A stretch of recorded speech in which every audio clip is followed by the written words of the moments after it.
They erased my name from the panel I built with my own hands. I watched them present my work like I was never there. So I built my own stage and made sure the world knew exactly who I was. You won't want to miss this story. But before we dive in, don't forget to like and subscribe so you never miss a video like this one. My name is Claire Whitmore. I'm 32 years old, and I have built my entire career on the invisible scaffolding of other people's success. I am a senior corporate strategist at Virex Global, and for the past 7 years, I have operated behind the curtain, refining campaigns, building pitch decks, and turning chaos into clarity for executives who barely remember to say thank you. I don't complain, I don't demand applause, I prefer clean data and good lighting over applause and spotlights.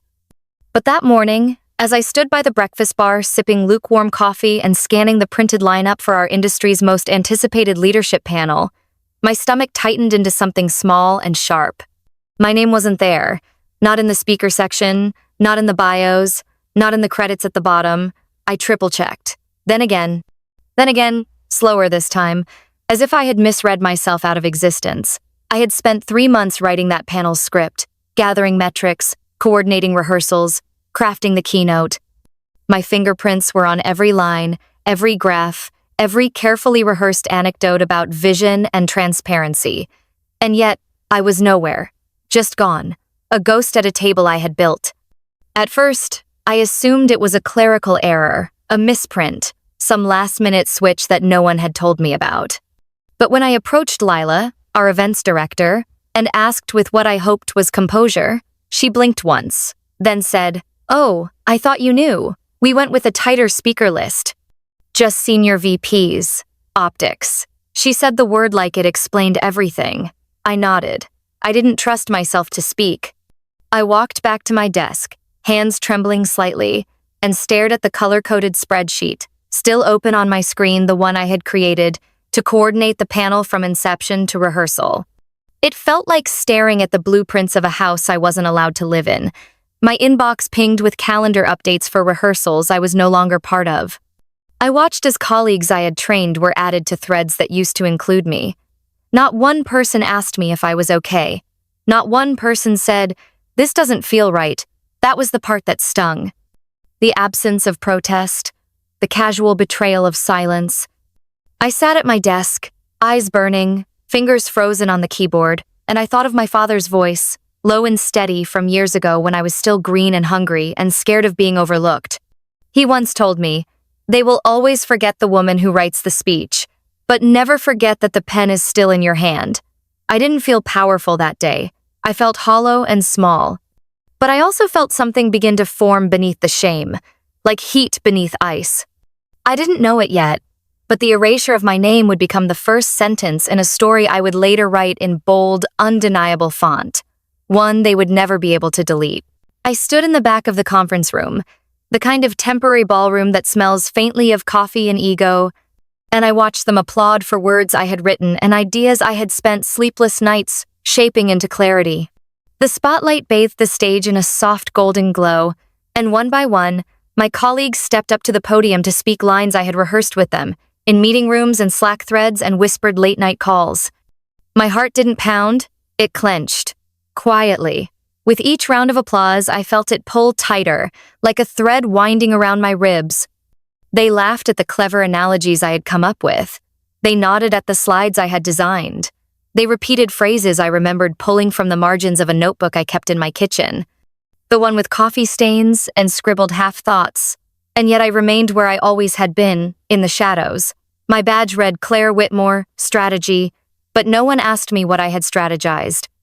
No one looked over. No one whispered, "Why isn't she up there?"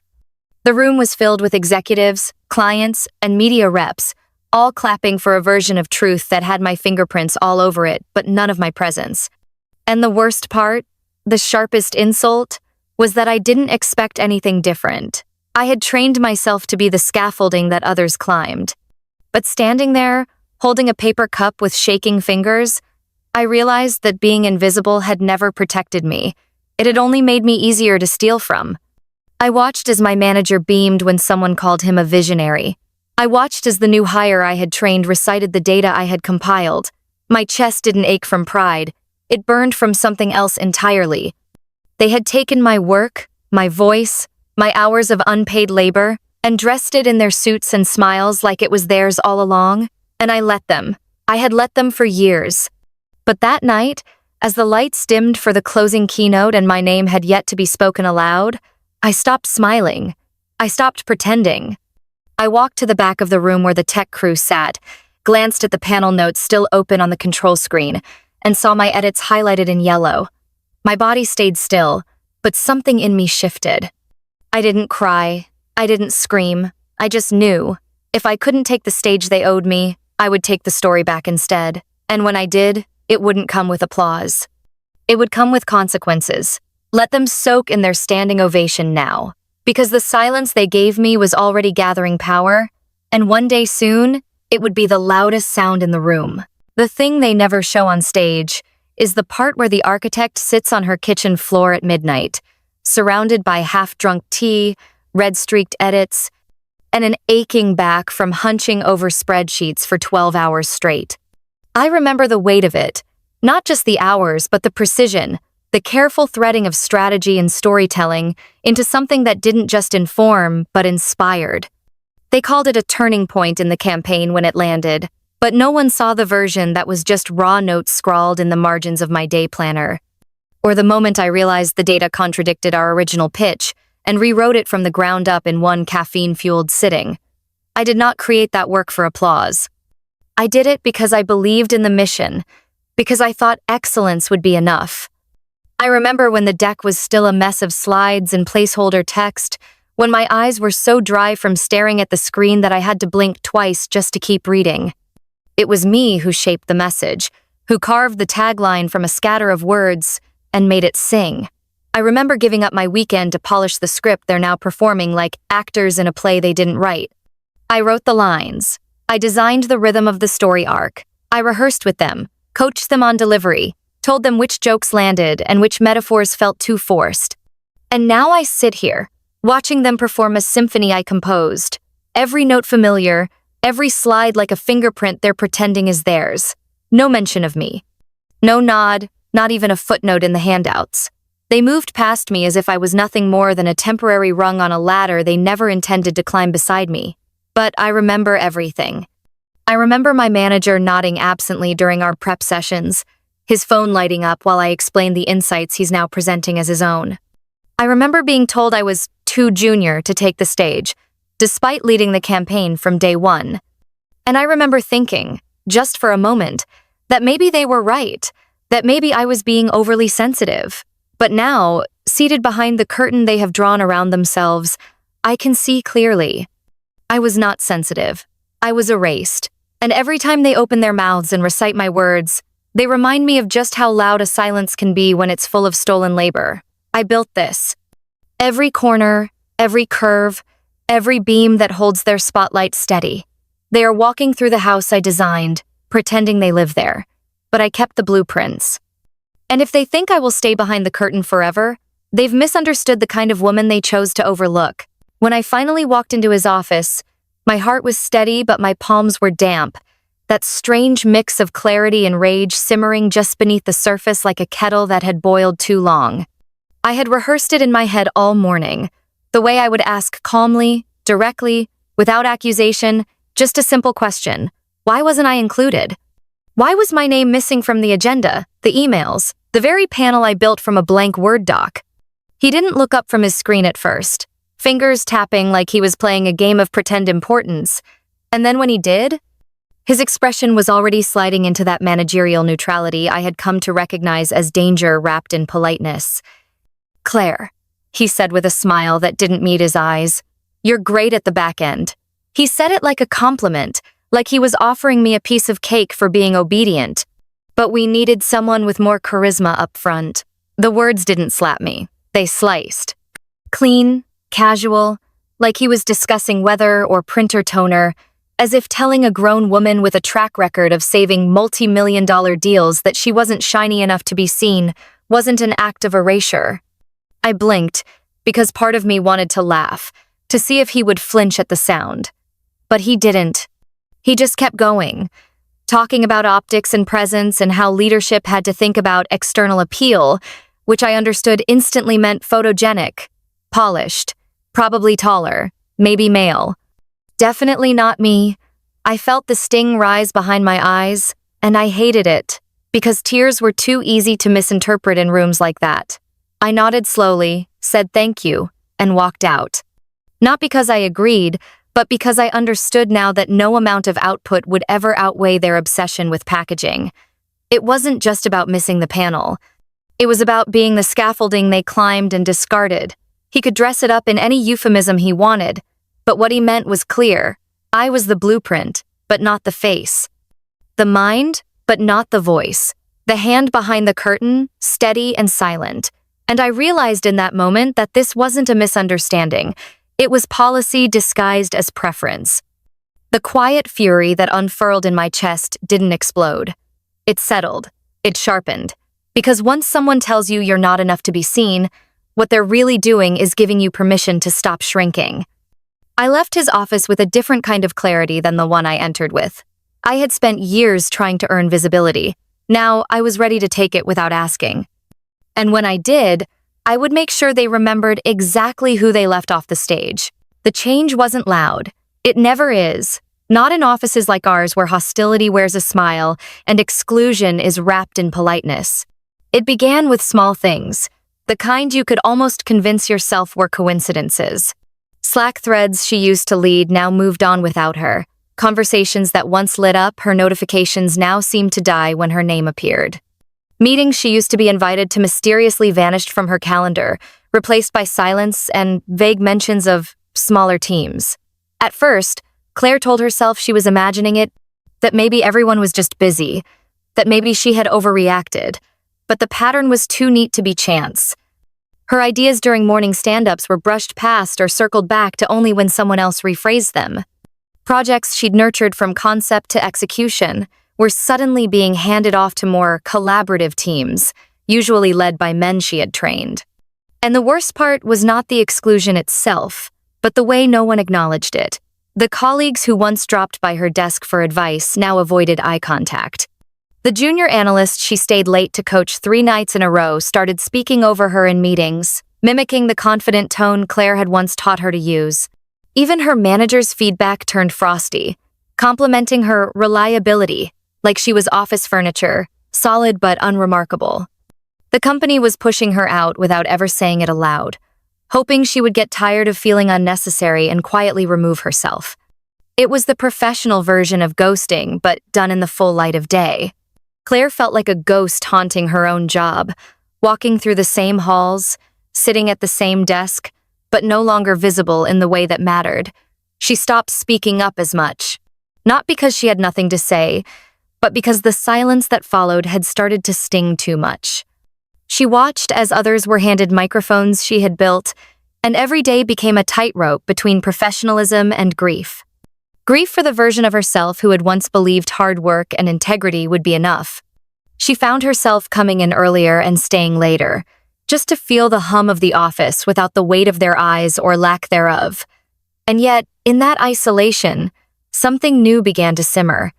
Not resentment, not quite. It was clarity, a slow, precise awakening. They weren't just pushing her out, they were afraid of her voice. Because they knew what she had built, and they knew she knew it too. Claire realized the quiet was not a wall but a void, and she still had the power to fill it with something they could not ignore. She just needed to wait, watch, document, and choose the moment to speak so precisely that the echo would be impossible to contain. Claire's fingers hovered over the keyboard longer than usual that morning, not from hesitation but precision. There was something ceremonial about what she was doing now, like a historian archiving evidence before a regime could erase the truth. She opened a new folder on her private drive, tucked beneath innocuous project files, and named it When They Rewrite History. The title alone gave her a strange sense of power, like she was stepping into the role of narrator rather than footnote. She went back through months of emails, pulling threads that bore her fingerprints in subject lines and sign-offs, strategy decks with tracked edits, showing how her original copy was slowly reshaped but never credited. Slide notes she had written at midnight, scripting every word for the panel they presented without her. She took screenshots of Slack conversations where her suggestions were first dropped and later regurgitated by louder voices. Even calendar invites were saved, proving who was in the room when the ideas were born.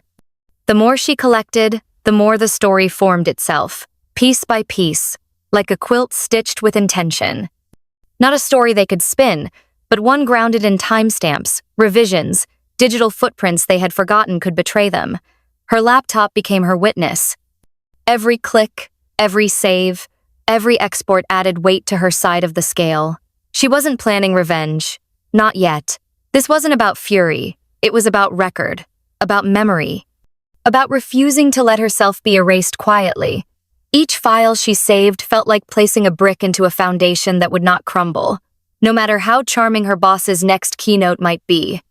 She labeled everything in a clear taxonomy, careful not to include any language that could be misinterpreted. She knew if this ever came to light, her intent had to be airtight. Documenting was not vindictive. It was survival. She had spent years watching colleagues get brushed aside, their ideas rebranded under newer, shinier names, their contributions blurred into collective effort with only select individuals reaping praise. Not this time. Not with her work. Claire even downloaded transcripts from the panel video, cross-referencing lines of dialogue with draft scripts in her sent mail. She highlighted phrases word for word that were lifted directly from her planning notes. Every detail was a needle threading truth through silence. Late into the evening, with only the glow of her desk lamp and the soft hum of the office HVAC for company, she sat back and scrolled through the archive. It was not a vengeance file. It was an inheritance. A receipt trail for a legacy they were trying to bury. If they wanted to rewrite the narrative, she would make sure the footnotes screamed. She did not know when she would need it, or how. But she knew the day would come. And when it did, they would learn that she had never been absent. She had been watching, and recording, and remembering. Claire did not post online or rant in group chats or try to stir up sympathy from coworkers who only liked her ideas when someone else delivered them louder. Instead, she moved like a shadow through the corners of a private Slack group for women in tech, a digital whisper network, where certain names were mentioned only once and then never again. That was where she found her, Helena Roth, a journalist who once shattered a billion-dollar company's veneer of inclusion with a series of surgical exposés that cut through PR fluff like scalpels. She had disappeared from headlines not long after, quietly repositioned as someone too difficult to work with. Claire remembered reading those articles, each one a slow burn with heavy evidence and no apology. It took a few messages, phrased carefully, before Helena agreed to meet. They chose a small cafe tucked between a bookstore and a laundromat, a place with wobbly tables and tea that tasted like secrets. Helena wore a navy coat, her hair pulled into a sharp knot, eyes that missed nothing. Claire recognized her instantly. The way she stirred her coffee like she was measuring the weight of each word before it left her lips. They didn't shake hands. Just Saturday, Claire opened with what she wasn't looking for. Not fame, not vengeance, just truth. And then she began, slowly at first, peeling back the layers of what had been taken and the silence that followed. Helena nodded occasionally, but said little. She listened the way only someone who had once lived through it knew how to listen. Not with pity, with precision. Claire slid over a flash drive beneath a napkin, every file named, every timestamp lined up like a story waiting to be published. Helena looked down at it but did not touch it immediately. She asked a few questions, simple ones, but they cut close to the bone. Did anyone else know she had this? Was she prepared for them to come after her credibility? Was she certain? Claire answered yes to all, especially the last one. Because what had once felt like humiliation now burned with a strange clarity, like frostbite thawing. She was no longer unsure. She was prepared. Helena finally picked up the drive, slipped it into her coat without ceremony, and said only, "If I use this, I'll protect you until you say otherwise." Claire nodded. There was no contract. Just a quiet understanding between two women who had both been erased in rooms full of men who called themselves visionaries. They parted with a look, not a farewell. As Claire stepped into the fading daylight, the wind catching the edge of her coat, she knew she had handed off more than evidence. She had passed the weight of the truth to someone who knew how to carry it and make the world listen. It was no longer just her silence to bear, and for the first time she felt lighter, not safe, but seen. Claire spent 7 days writing one email, not because she lacked the words, but because she had too many. It began with a single line, then a paragraph, then a deletion, then another. She stared at her screen every night after work, the cursor blinking like a pulse just under the skin, steady and waiting. The point was not to sound angry. Anger would be used against her. She knew that. So instead, she wrote with the cold clarity of someone dissecting a memory, sentence by sentence, until the truth stood bare and unflinching. Each paragraph was stitched with evidence. Screenshots of internal messages where her work had been praised privately but scrubbed publicly. Drafts she had authored. Presentations she had outlined. Strategy documents that bore her initials in the metadata, but not on stage. She cataloged the exact moments of silence from management, the meetings where her presence was acknowledged but her voice wasn't. She even included a time-stamped edit log from the campaign deck that showed her contributions before her name was quietly replaced. The email was not long, just meticulous. She included hyperlinks to public posts that credited others with the success, and beneath each one, a calm line noting the contradictions. No commentary, no flourish, just facts that could not be spun without unraveling. The subject line she chose was simple: internal attribution inconsistencies. She knew the kind of people reading it. Buzzwords would get attention. She rehearsed the tone of it in her head 100 times, trying to strike the exact note between whistleblower and strategist. She was not burning the house down in fury. She was pointing out the faulty wiring before someone else got electrocuted. The last thing she added was a footnote. A single sentence that read, "Let me know if you'd like me to walk you through any of this during a formal review." It wasn't a threat. It was an invitation wrapped in steel. Claire saved the draft every night and slept with her laptop within arm's reach, as if the digital truth she had assembled might vanish by morning. She read it out loud once, in the privacy of her apartment, her voice steady and unfamiliar. It sounded like someone who had finally decided she would no longer let herself be edited out of her own work. On the 7th day, she took a breath that felt bigger than her body and hit save one last time. But not send. Not yet. The send would come when the wind shifted, when timing was on her side and silence was no longer an option. For now, it sat in her drafts folder like a coiled wire, humming with potential. She closed her laptop with the precision of a lock clicking into place and poured herself a glass of water. Her hands didn't shake, her voice didn't crack.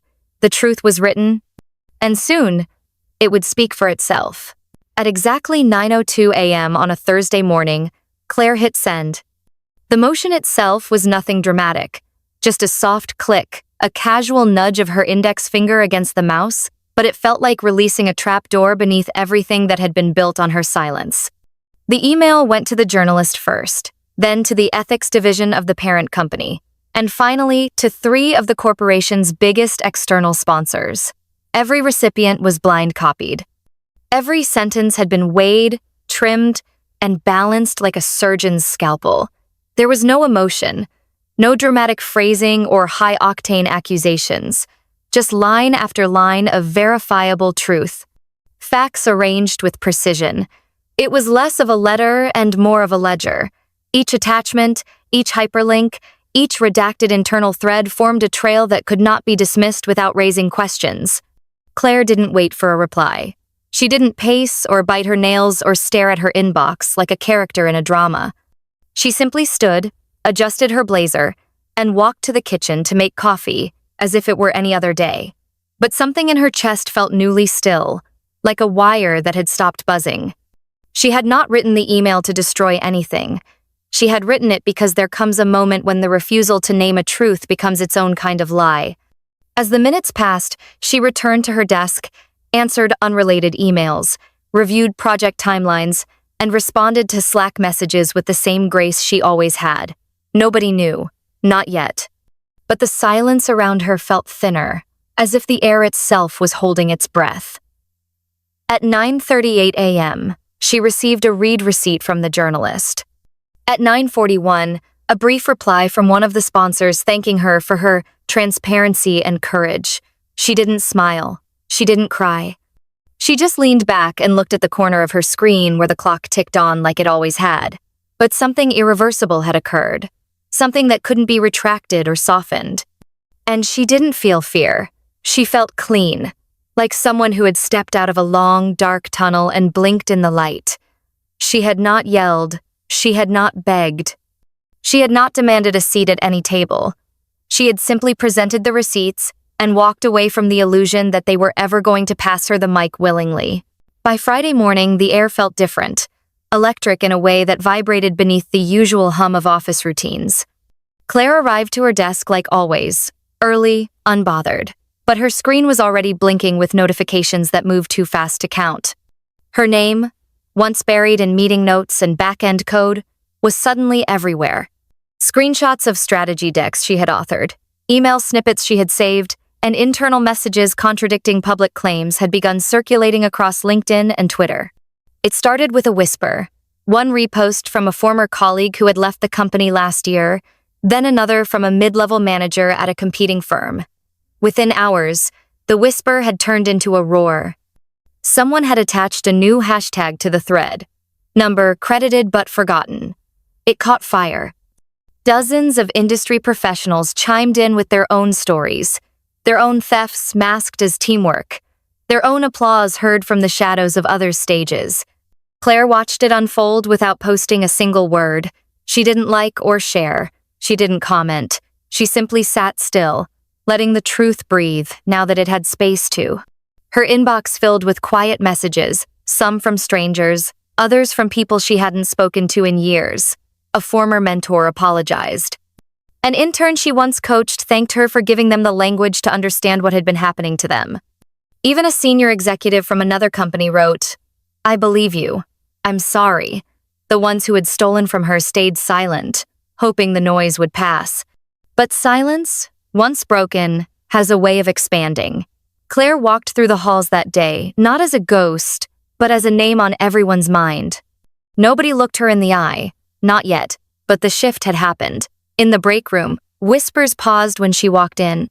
During a meeting, a director stumbled over a compliment that didn't feel rehearsed. She took none of it as victory. Not yet. But she recognized the sound of the ground beginning to move beneath those who had once been untouchable.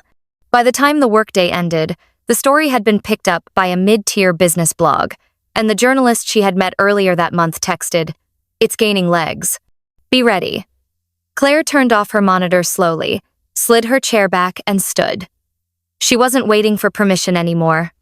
The world had turned its head, not because she demanded it, but because silence, when finally broken, does not whisper, it echoes. The meeting invite hit every inbox at 6:47 a.m., flagged urgent, with no subject line and no explanation beyond mandatory attendance.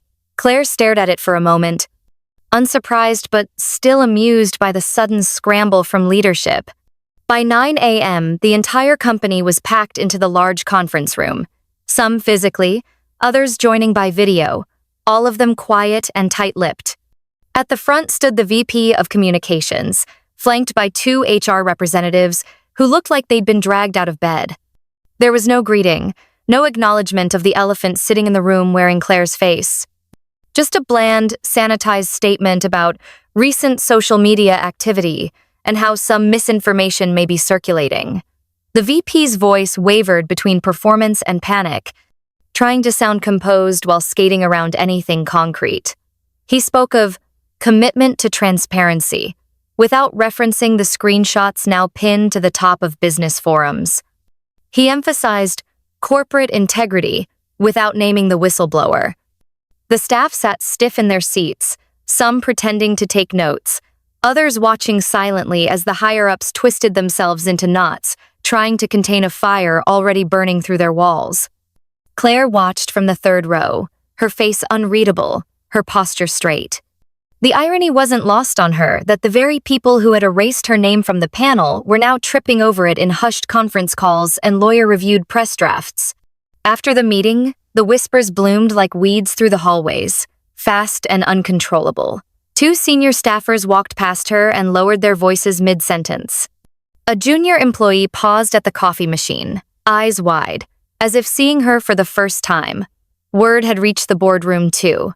Claire had seen the CC lines growing on the internal replies, seen the timestamps from directors who never usually responded that fast. The journalist who had published the first article now hinted at a follow-up. One that would not be as polite. Claire did not speak up during the meeting. She did not need to. The silence in the room after the VP finished talking said more than any accusation ever could. People were waking up, not because they suddenly cared, but because the ground beneath them was shifting, and they were scrambling for balance.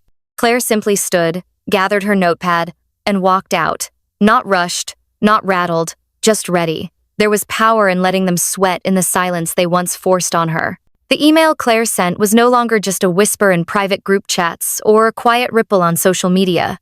It had turned into a wave that now reached boardrooms, shareholder meetings, and investor calls.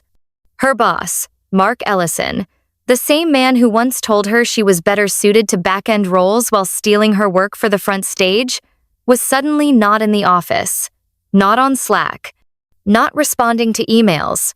By midweek, a short and clinical HR memo confirmed what everyone already suspected. He had been placed on administrative leave pending the results of an internal audit. No details were provided, but the silence around his departure only added to the noise already outside the building. Claire read the memo twice, her lips curled slightly at the edge, not in satisfaction but in quiet recognition that consequences had finally begun to catch up with the right people. The office mood shifted again, but this time it was not just discomfort. It was anticipation. People started forwarding each other articles. One featured a quote from a former employee who had also been pushed out and never knew why until now. Another linked Claire's digital footprint to campaigns long praised by the company as team efforts, now clearly traceable back to her. In shareholder meetings, her name appeared on question sheets.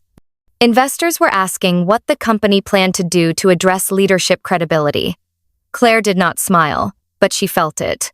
That heavy sense of being dismissed, silenced, brushed off for being too detail-oriented or not charismatic enough, it began to lift. She still showed up to work on time. She still answered emails, met deadlines, and said nothing out of turn. But the difference now was in the way people looked at her, no longer like she was invisible. Now they saw someone they had underestimated, and it unsettled them. News of the audit spread beyond the office. Industry insiders began speculating who would be next. The leadership team issued another vague statement about reaffirming corporate values. Claire watched from her desk as the PR team scrambled to draft responses, none of which included an apology. She did not expect one. What she wanted was already unfolding. One removal, one audit, one headline at a time. Her name, once left off a panel, was now being spoken in rooms that had never welcomed her before. Not because she forced her way in, but because she let the truth do the talking. The email came late on a Tuesday afternoon, cloaked in the polite language of human resources, but pulsing with the quiet urgency of a fire alarm behind glass. They wanted to schedule a confidential discussion regarding her future at the company. Claire read it twice, then once more with the kind of stillness that only comes from someone who has already walked through the worst part of the storm and come out dry. When she entered the meeting room the next day, the air was controlled but brittle. A representative from legal was present, a woman with a crisp navy suit and a carefully softened voice, and the HR director wore a smile that was far too wide to be sincere. They began with pleasantries, then eased into the reason they were there. It was not an apology, it was an offer. A settlement to compensate her for the misunderstanding, and a non-disclosure agreement to ensure mutual protection. Claire listened with her face unreadable, her fingers laced neatly in her lap. The numbers they offered were not insignificant, but they also were not enough, because what they wanted was not just silence, it was invisibility. It was erasure, dressed up in legal language and polite checks. When they asked what she thought, she replied with a simple, firm no. She was not hostile. She did not raise her voice. She simply said she would not be accepting the terms, and no, she would not be signing away her right to speak about what had happened. She had already given too much of herself to systems that thrived on silence, and this time, she had kept the receipts. The look that passed between the legal rep and the HR director was a flicker, but it told Claire everything she needed to know. They had counted on her wanting to disappear. They had hoped she would take the money and vanish, but Claire had already started building something louder than headlines and more lasting than whispers. Women across the industry had begun reaching out. Her inbox held invitations to panels and summits, not as a background contributor, but as a voice worth hearing. She left that meeting with no check in hand and no papers signed. But what she carried out was something much more valuable: the confirmation that she no longer needed their permission to matter. She had already rewritten the story, and this time, she would be the one holding the pen. Claire stood behind the curtain at the Global Women in Leadership Summit, her fingers curled lightly around the edge of a note card she didn't need. The lights were warm and expectant on the other side of the velvet drape, and her name had just been announced to a room filled with people who actually wanted to hear what she had to say.